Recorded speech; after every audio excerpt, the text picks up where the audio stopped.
Check, check, check. Hi, how are you doing? My name's Andy Rasman. We're continuing this series going through Luther's catechisms. He has a small and a large catechism. So far we've done the intro and the first commandment. Before we get into the second and third commandments, I wanted to point out something that I find to be interesting. And I think I do need to point it out because some of you may be a little shocked when you hear what the second commandment is, because there are different lists of the 10 commandments. Okay, so this is amalgamation of two different listings of the commandments in Scripture. First one given in Exodus 20. But the typical Protestant list, which maybe many of my viewers would be familiar with, has the first 4 commandments being, you shall have no other gods but me, you shall not make unto you any graven images, and you shall not take the name of the Lord your God in vain.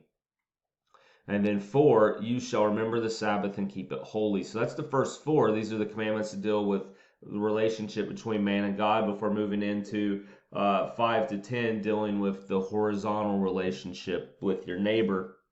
The Roman Catholic list is a little different, and the Roman Catholic list is also the Lutheran list.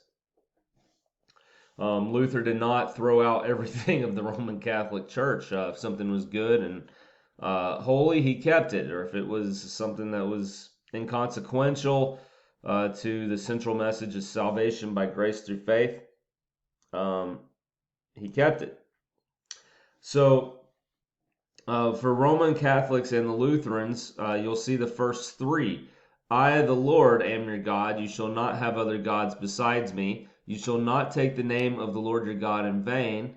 3, remember to keep the Sabbath. So you only have the 3 commandments. The second commandment in the typical Protestant list contain that one about not making any graven images.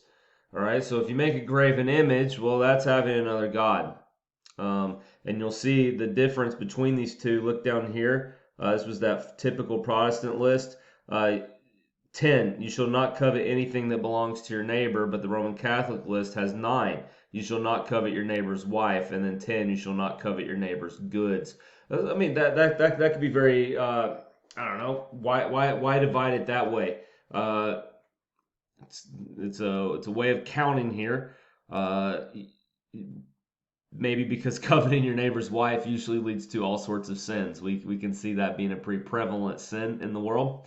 This also can just be a way of dividing, not covet your neighbor's relationships, all of them, right? All the relationships, and don't covet your neighbor's belongings, his stuff. So making a distinction there between the neighbor's relationships and his goods. Now here's where it gets really fun, because now you have the Jewish list.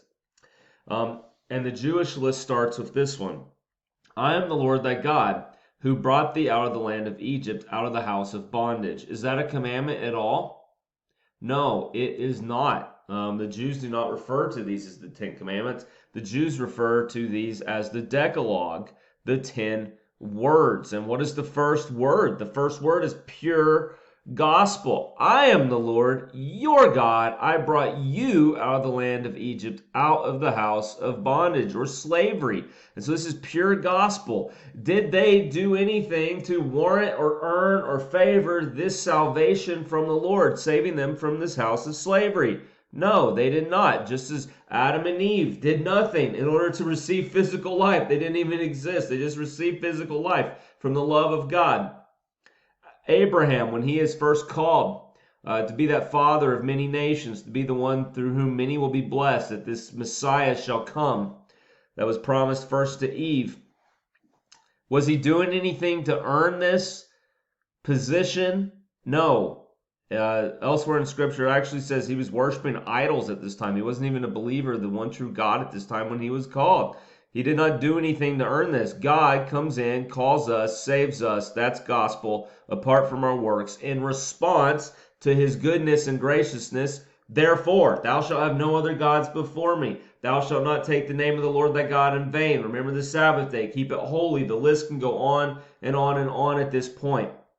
In many ways, I prefer the Jewish list and focusing on the Decalogue for all the reasons I just explained, instead of either the typical Protestant list or the Roman Catholic / Lutheran list. But look at the Jewish list then. They from there go, thou shalt have no other gods before me. They also do not list the graven image one. Thou shalt not take the name of the Lord thy God in vain. And then remember the Sabbath and keep it holy. And then down here, because they have this extra one, they don't do like the Roman Catholic and Lutheran list. 10 is just by itself. Thou shalt not covet anything that belongs to thy neighbor, as opposed to the covet your neighbor's wife and then covet thy neighbor's goods. Anyways, guys, this is the listings of the 10 Commandments. For myself, I learned these first in a Presbyterian setting, so I had this typical Protestant list. Later in life, got moved into the Lutheran church and learned a completely different list. And, you know, because of this, I don't think I've ever actually pegged down and established what the exact commandments are. If you label it off, the 6th commandment, I'd be like, oh, what list are you talking about?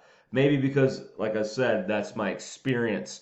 I think what's more important is to have these internalized and their meaning behind them. Anyways, just wanted to point that out because as we get going and we go to the 2nd commandment, some of you will sit there and go, wait, that's not the 2nd commandment. You skipped the graven images. Well, this video explains why Luther did not have the 2nd where it was.